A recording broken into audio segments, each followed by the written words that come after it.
My name is Dr. Kimberlee Woods with Mystical Awakenings, and today's topic is working with angels. So, the angelic realm is very organized.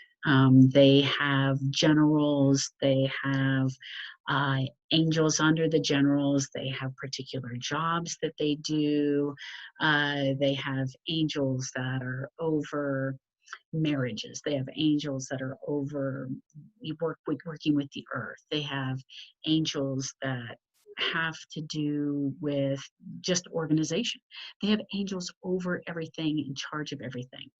When you call upon an angel, like I'm calling upon Archangel Raphael, it's actually the house of Raphael, because there are many angels that work under Archangel Raphael that go by Raphael, that when you call upon Archangel Raphael, you could be sent anyone from the house of Raphael. So this art organization helps them or allows them to structure things so that we can work with them more efficiently. So a little bit about angels. Angels do not automatically step in and help. So people will say they feel angels around them or angels are working with them. Great. But angels are waiting for us to ask for help in a very specific manner, which means you need to call upon and ask for that help. Okay, so if you need direction with regards to your job or something to apply for, then specifically ask for the archangels that are overseeing work or jobs, and specifically ask for the help that you want. Okay, so don't just assume that they can read your mind, that they know what you want. You need to be clear. You need to be super clear.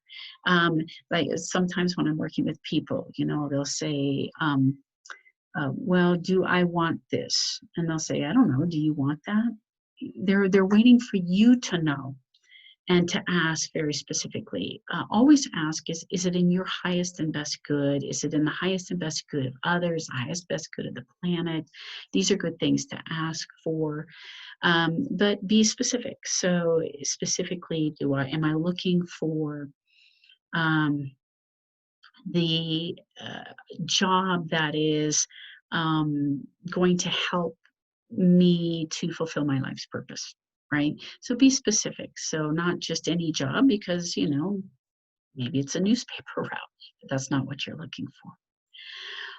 When you call them in, you're going to call them in and call them to come to you. Do it with power and authority. Now, remember, we're above the angels, but we're not above the angels arrogantly. Uh, in terms of the hierarchy, they are meant to work with us to help us in service, but their service is not you are my lowly servant.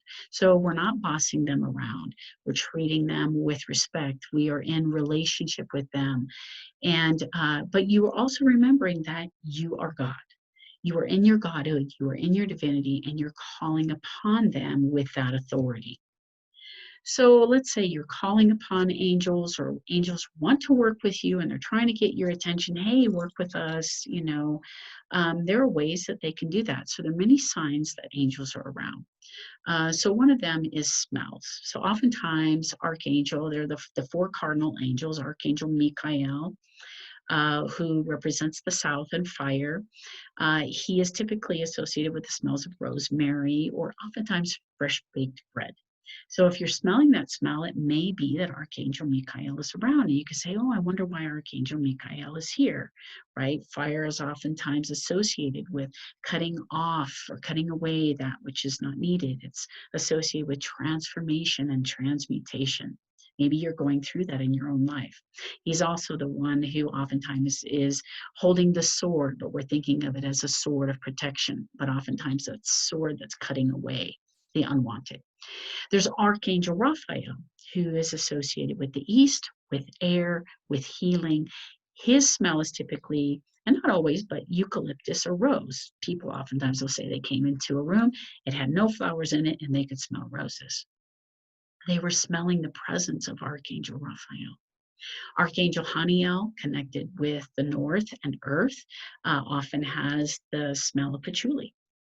And Archangel Gabriel connected with the south. He is also a general and organizes the angels. Archangel Raphael is oftentimes connected with lavender. So these are smells that are oftentimes connected with archangels and will help you to know that they're around. Now, there are also numbers that are connected with angels. I like to go to Sacred Scribes angel numbers, and it will tell you about the meaning of every single number, one digit, two, three, four, as many as you want.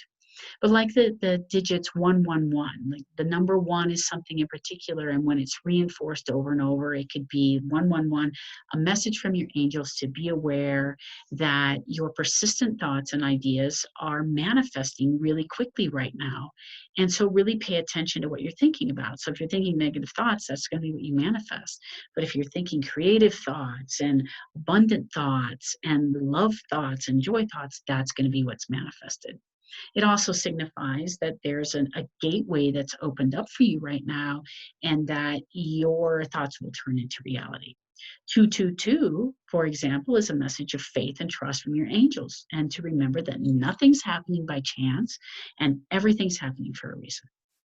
333 is connected to the ascended masters and saying that they are near you and they're responding to your prayers and they're trying to assist you and help you with your life purpose and soul mission. So they're encouraging you to be creative and communicative about using your natural abilities and talents. So those are just examples of numbers. But there are other symbols that angels are around and working with you. So, for example, shapes in the cloud, shapes in the form of a dragon, or shapes in the form of something else. Uh, they could also be soap bubble shapes and soap bubble shapes and tea leaves, shapes and geometric patterns. Animals are oftentimes a way that archangels communicate. Each animal is like a totem and they have certain meanings that they're trying to communicate with you.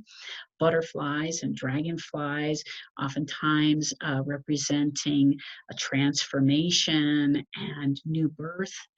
Ringing in your ears. This is one of the ways they communicate with me, is they start ringing in my ears. Different pitches and different vibrations mean different things. And I know that now it's time for me to communicate with angels at the moment. Rainbows, sudden chills, these are ways that angels can communicate with you. They can also communicate through dreams, flashes of light, feathers, right? White feathers oftentimes representing protection. So all of this would be ways that angels are trying to communicate with you and working with them in a way that helps you to live your life's purpose, move forward in that purpose, to get clarity or direction. They're there. They want to work with us. So start to pay attention and be aware of how they might be working with you. And when you're asking, call upon them to come in with your authority, understanding in a respectful way so that they can help guide you. My name's Dr. Kimberlee Woods with Mystical Awakenings. Have a good day and evening.